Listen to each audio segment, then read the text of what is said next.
It's tactic time, and welcome back to the channel. We are kicking off FM26 with an elite team test. It's big spending Premier League champions Liverpool. I took the tactic down to League 2 with Bromley, and I hope to last longer than Ange Postecoglou when managing Nottingham Forest.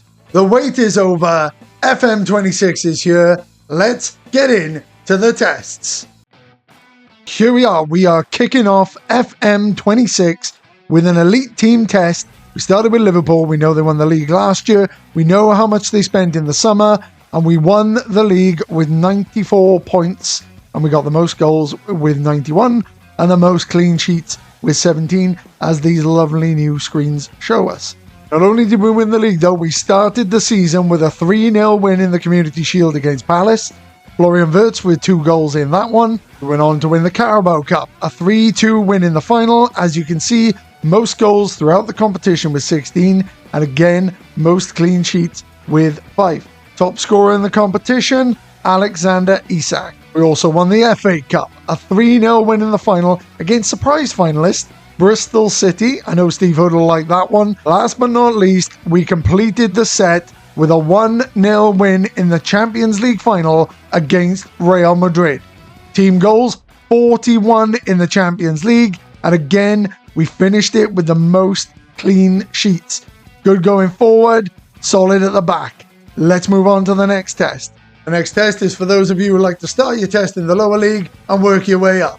It's Bromley in League 2. Predicted to finish, as you can see, in 8th position. But that is not where we finished with this tactic. 104 goals, 46 against. So again, strong defense, strong in attack, 99 points.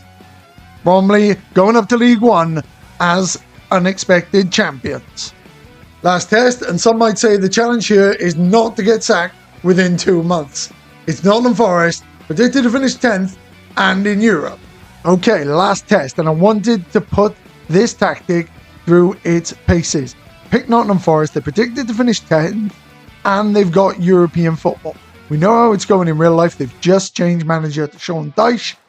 And if we take a look at how they got on, the Premier League, we managed to finish 2nd. Season 1, 75 points.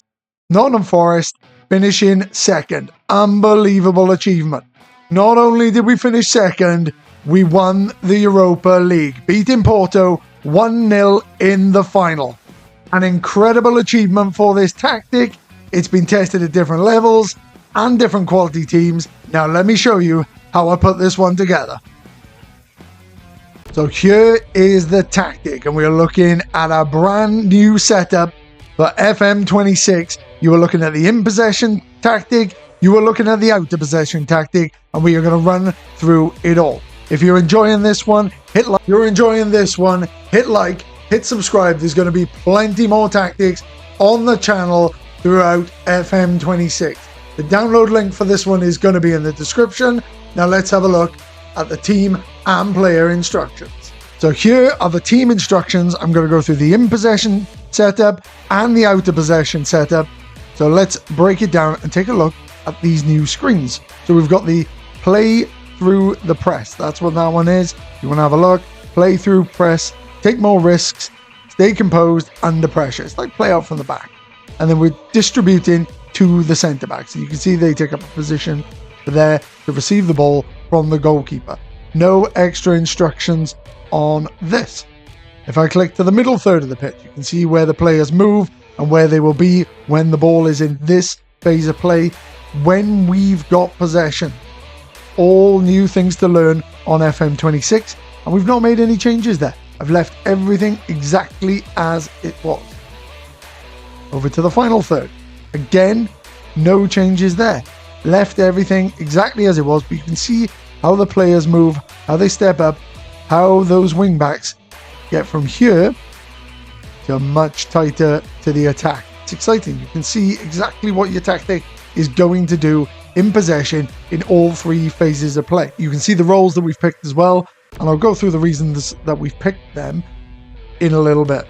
Let's flip over to the out of possession instructions. And again, cross engagement left at a balance, but you can see how compact the team is in this shape out of possession. There is no room in the box and through the centre. We are pushing teams down here, not through instructions, but through player position. Move over to the middle third. I've left everything as it was, and again you can see the team stay very compact in the centre because of the roles and the positions that we've used. And if we move on to the final third, we are preventing short goalkeeper distribution. That is the only additional instruction on this one. I've got the centre forward up there. Everyone else is here. He will press.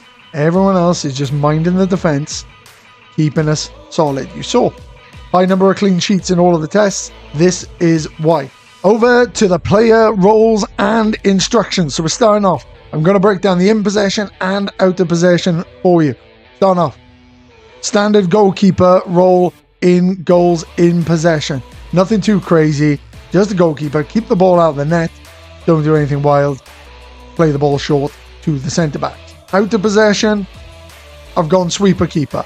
I didn't want to leave a big gap between the defence and the goalkeeper. Wanted him to come out when the ball's played through, when the ball's played over the top, sweep it up, and just, it's more of a defensive protection.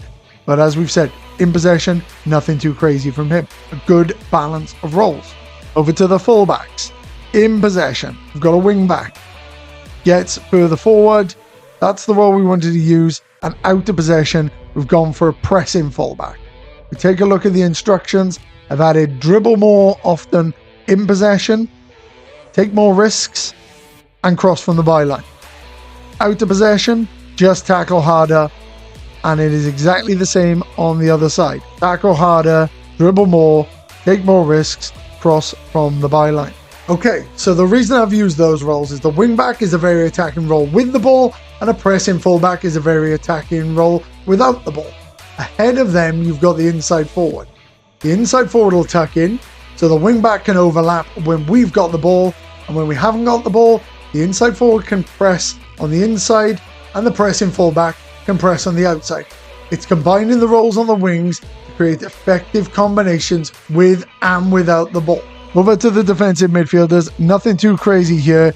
It is a defensive midfielder in possession, and it's a defensive midfielder out of possession. We are just looking to protect the back four. We look at the instructions. They've come with the standard instruction of dribble less, make fewer runs, passing. We're keeping it all the same.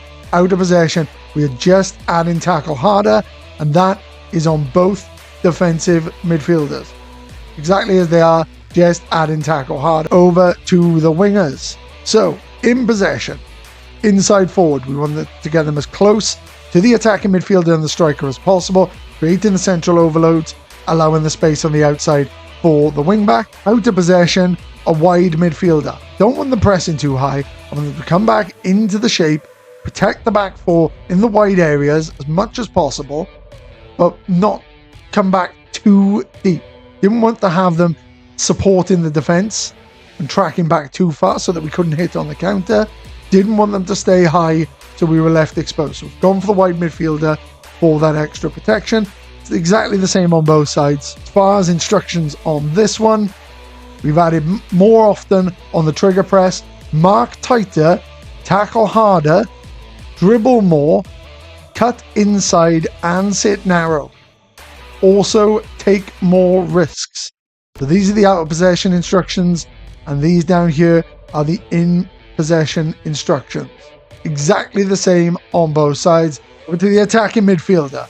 That's exactly what he is. He's an attacking midfielder. Finds space between the lines. He is a goal threat. Like a second striker, not as aggressively as the second striker or the shadow striker as it used to be known. He's not going to get right up in the line. He will get in the box when the opportunity presents itself, but he's also available for the pass from your defensive midfielder. Doesn't leave them isolated. We've got them sitting there protecting. It's a good combination of roles in the centre, giving them a passing option through the middle. As far as instructions on the attacking midfielder, I've got trigger press more often, tackle harder, forward runs more often, move into channels, take more risks, and everything else is exactly as it comes in standard. Last but not least, the man who needs to put the ball in the net.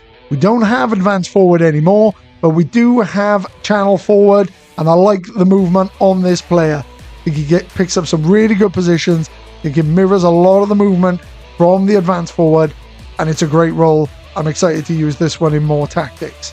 Out of possession, he's a centre forward. I don't want him tracking back, don't want him supporting the defence. We do need an attacking outlet. I don't want him to be disconnected from the attacking midfielder or the wingers, so I haven't asked him to stay high. We've just left him as a centre forward. It's a good balance to the tactic. Gives us an option when passing out, but also a threat in the attack. And the instructions on the striker moves into channels comes as standard with the channel forward, as you'd expect. I've added no additional instructions out of possession. I've added take more risks in possession, and that is it. So there it is, the first tactic of FM26, and it is a banger. Whether you're using a lower league team, a mid-table team, or an elite team, this one's going to help you win trophies. So while we figure out where all the old buttons are that we can't find on the new UI, at least you know you don't need to worry about winning games. Drop the tactic you want to see next in the comments.